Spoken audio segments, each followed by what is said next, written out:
Welcome back to the Deep Dive. I'm your host, ready to untangle another massive topic today. And I'm your resident AI infrastructure expert. Super excited for this one. Yeah, because, everybody right now is just completely obsessed with the magic of AI. Oh, absolutely. We're all basically staring at the shiny paint job on the car. We've got these chatbots writing poetry, the image generators making art in seconds. It really feels like there's a ghost in the machine. Yeah, but nobody is looking at the engine room. Exactly. It's a classic problem. We marvel at the acceleration and the leather seats, but we completely ignore the fact that the engine is overheating and the mechanic is screaming. Right. And specifically, we are hitting a wall, a very expensive, very invisible wall.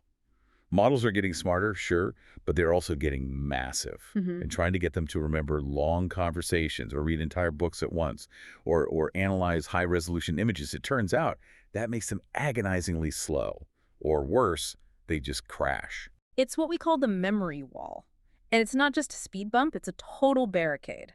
So today's deep dive is into a paper that didn't just nudge that wall. It smashed a hole right through it. Exactly. So for you listening, today we are digging into a paper called FlashAttention, Fast and Memory-Efficient Exact Attention with I/O Awareness. Catchy title. Right. Very academic. Yeah. But this is a heavy hitter paper. It was presented at NeurIPS 2022 by researchers from Stanford Drydao, Daniel Fu, and others, along with researchers from SUNY Buffalo. Yeah, this is source material that really shook up the field. And look, I want to be clear right off the bat. This isn't about giving a chatbot a snarkier personality.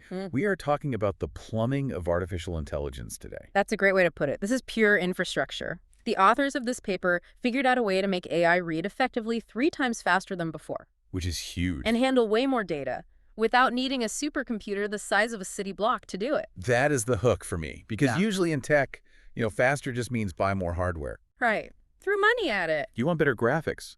Buy a better card. You want faster AI training? Buy 1,000 more GPUs.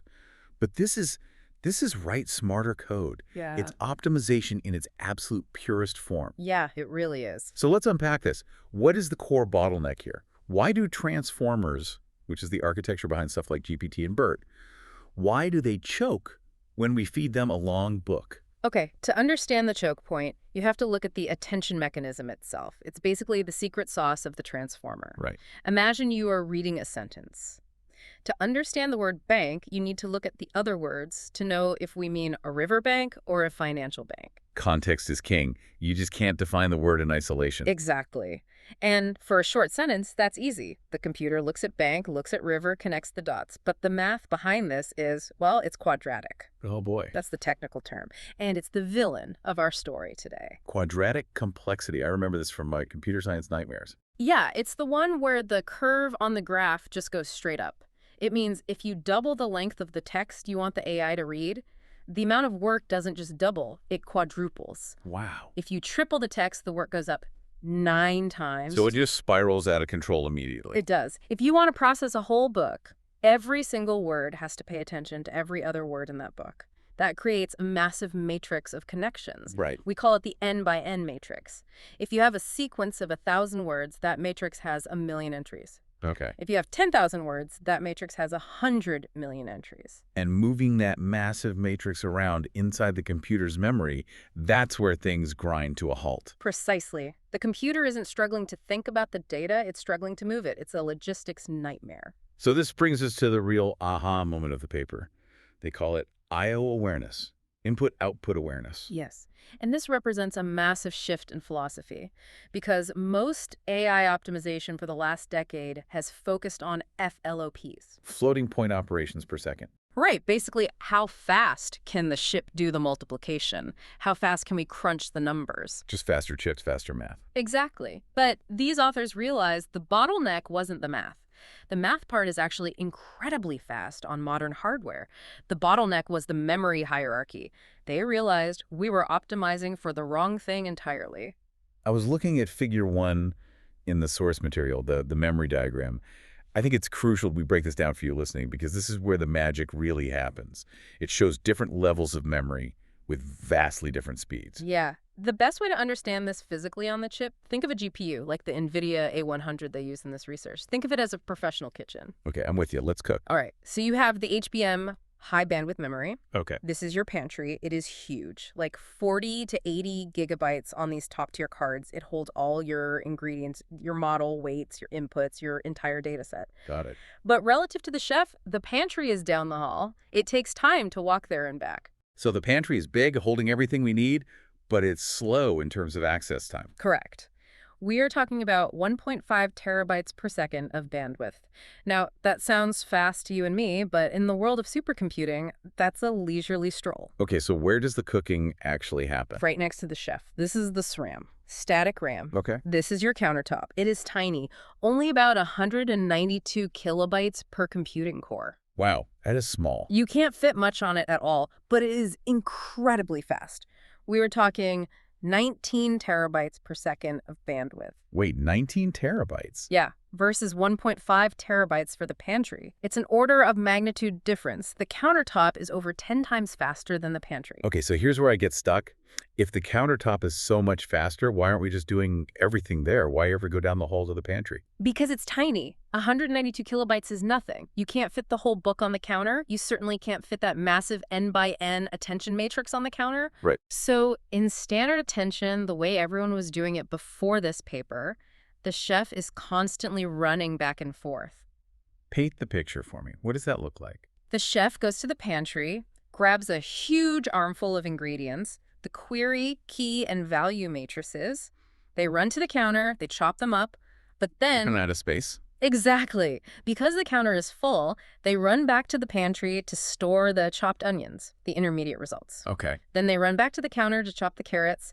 Then they run back to the pantry to get the onions again to mix them with the carrots. Wait, so they write the intermediate stuff, the chopped onions, back to the slow pantry? Yes. In technical terms, standard attention computes the attention schools, writes that huge matrix to HBM, the pantry, then reads it back to apply the softmax function, writes that result back to HBM, then reads it again for dropout. That sounds exhausting. It's incredibly inefficient. The chef is spending 90% of their time running down the hall and 10% of their time actually cooking. That is such a vivid image. We've got this world-class chef, this super-fast GPU core, just doing cardio in the hallway. Exactly, and that is what IO awareness addresses. Flash attention is basically telling the chef, stop running around. We need a better system. So how do they fix it? Because if the matrix is too big for the counter, don't they still have to store it in the pantry? The core innovation here is tiling. Since they can't fit the whole N by N matrix on the SRAM at once, they split the inputs into small blocks. Just enough to fit on the counter. Exactly. They load a block of queries, keys, and values. They perform the attention calculation, the softmax, the dropout, everything right there on the fast chip. Oh, They never write that massive intermediate matrix back to the slow pantry. They just keep a running summary of that block. But hold on, I remember from my stats class that softmax, which is the function that turns these numbers into probabilities, softmax is tricky. It needs to see all the numbers to normalize them properly. It's like calculating a percentage. You need the total sum of the whole class to know what percentage one student got. If you're only looking at a tile, like a small chunk of the class, how do you know the total sum? That is the cleverest part of the paper. That's why this got into NARI IPS. They use a technique called algebraic aggregation. Algebraic aggregation. Sounds fancy. It's very elegant. Without getting too bogged down in the calculus, think of it like keeping a running tally. As they process the first block on the counter, they compute a local maximum and a local sum. Okay. They store those tiny statistics. Then, when they bring in the next block, they update the running total. They rescale the previous block's results based on the new information. So they're correcting their math on the fly as they see more data. Yes. It ensures that at the very end of the process, after seeing all the blocks, the output is mathematically identical to the standard way. Identical. That's why the title says exact attention. I think that's a really important distinction for you listening. Usually, when we speed things up in computer science, we use approximations. We just say, it's close enough. Right, like compressing a JPEG image. You lose a little detail. But flash attention is not an approximation. It is the exact same result, bit for bit, just computed in a smarter order to save travel time. You got it. But, and this is where I think the paper gets really provocative, there is a massive twist in the backward pass. Oh, the backward pass. This is definitely my favorite part. For you listening, the backward pass is the training phase, right? Where the model actually learns from its errors. Right. Deep learning has two modes, forward, which is inference or guessing, and backward, which is training and learning. Now, normally to do the backward pass, you need those intermediate matrices we talked about. The chopped onions? The chopped onions or the attention probability matrix P. In standard attention, you save them to the pantry specifically so you could grab them later for training. Because you obviously don't want to chop the onions again. Exactly. The golden rule of programming has always been don't repeat yourself. If you computed it once, save it. Don't waste CPU cycles doing it again. But FlashAttention, they didn't save them. No. FlashAttention kept them on the counter, used them for the output, and then completely discarded them to make room for the next block. They wiped the counter clean. So when it's time to learn, the data is just gone. Gone. So FlashAttention recalculates them from scratch. Wait, it does the work twice. It does the work twice? How is doing the work twice faster than doing it once? That sounds like breaking the first rule of efficiency. It completely flips the script on how we think about efficiency. It turns out, on modern GPUs, compute is cheap. The math part is actually incredibly fast. Right. The memory access walking down the hall to the pantry is the expensive part. So you're saying it's actually faster to redo complex math on the lightning-fast countertop than it is to walk down the hall to the pantry and retrieve the saved answer. Precisely. They call it recomputation. By doing this, they completely avoid writing and reading that massive n by n matrix. They trade a little bit of extra math for a massive saving in memory bandwidth. That is wild. It's literally like the chef chopping the onions, using them, throwing away the extras, and then when he needs onions again 5 minutes later, he just grabs a fresh onion and chops it again because he chops so fast it's quicker than walking to the fridge. That is a perfect analogy because he is the world's fastest chopper, but he has a very, very long hallway. And what's the payoff here regarding memory, like hard numbers? By avoiding storing that huge matrix, they reduce the memory usage from quadratic n squared to linear, just n. That is a staggering reduction. If the memory usage is linear, that means the only limit to how long a book we can read is the actual size of the chip, not this exponential explosion of connections. Correct. And that brings us to the actual results. They tested this on A100 GPUs. For BERT Large, which is a standard industry model, they beat the MLPerf training speed record by 15%. And just for context, MLPerf is basically the Olympics of AI training. People fight tooth and nail for 1% gains there. They really do. Companies spend millions of dollars optimizing for MLPerf, and FlashAttention just walked in and dropped a 15% speed up. Insane. But for GPT-2, the gains were even bigger. FlashAttention was 3 times faster than the standard Hugging Face implementation. 3 times faster. Let's put that in real-world terms. That's the difference between training a model in a month versus 10 days. Exactly. That completely changes the economics of a startup. That changes the iteration cycle for a researcher. If you can try 3 ideas in the time it used to take to try 1, your innovation just accelerates. And on the long-range arena benchmark, which specifically tests long sequences like 1,000 to 4,000 tokens, they saw a 2.4x speed up. Now, speed is great, but I always ask, does it actually make the models better? Because sometimes when you optimize for speed, you cut corners and you lose quality. But you said this is exact, so the quality should be exactly the same, right? The math is the same. But here is the kicker. Because it is so memory efficient, you can now afford to train on longer context windows than you ever could before, and that improves quality drastically. Ah, I see. Because I'm not clogging up my memory with the stored onions, I can fit more actual book pages in the context. Right. So they increased the context length of GPT-2 from 1,000 tokens to 4,000 tokens. And even with 4 times the context, it was still faster than the old baseline. And the quality metric, how did it measure up? The perplexity, which is basically how confused the model is when predicting the next word, it dropped by 0.7. Oh, wow. Yeah, in the world of large language models, that is a significant leap in coherence. That's really impressive. But I want to shift gears and talk about the PathX challenge mentioned in the paper. Yeah. Because this sounded like the final boss of benchmarks. Oh, PathX. Yeah, it was basically considered the graveyard of transformers. What makes it so hard? The task is visual. You have a 128 by 128 pixel image, black and white, and you have to tell if 2 dots in that image are connected by a path. It's like a maze. Sounds simple enough for a human. Simple for a human looking at a 2D image. But the AI doesn't see a 2D image. It sees a flattened string of pixels, one long line. Right. That's a sequence length of 16,000 pixels. To solve the maze, the AI has to remember a pixel at position 100 and connect it to a pixel at position 15,000. 16,000 tokens. That's huge. And before FlashAttention, what happened? Every transformer model failed. They either ran out of memory trying to compute the attention for 16,000 items, or they just couldn't learn the dependencies over that kind of distance. They performed at 50% accuracy. Which, for a yes or no question, Is exactly like flipping a coin. They were just guessing. so FlashAttention steps in. FlashAttention allowed the model to actually handle that 16K context because of the memory savings, and it achieved 61.4% accuracy. So it finally broke the curse. It proved the limitation wasn't the transformer architecture itself. It was just that we couldn't feed it enough context to see the pattern because we ran out of memory.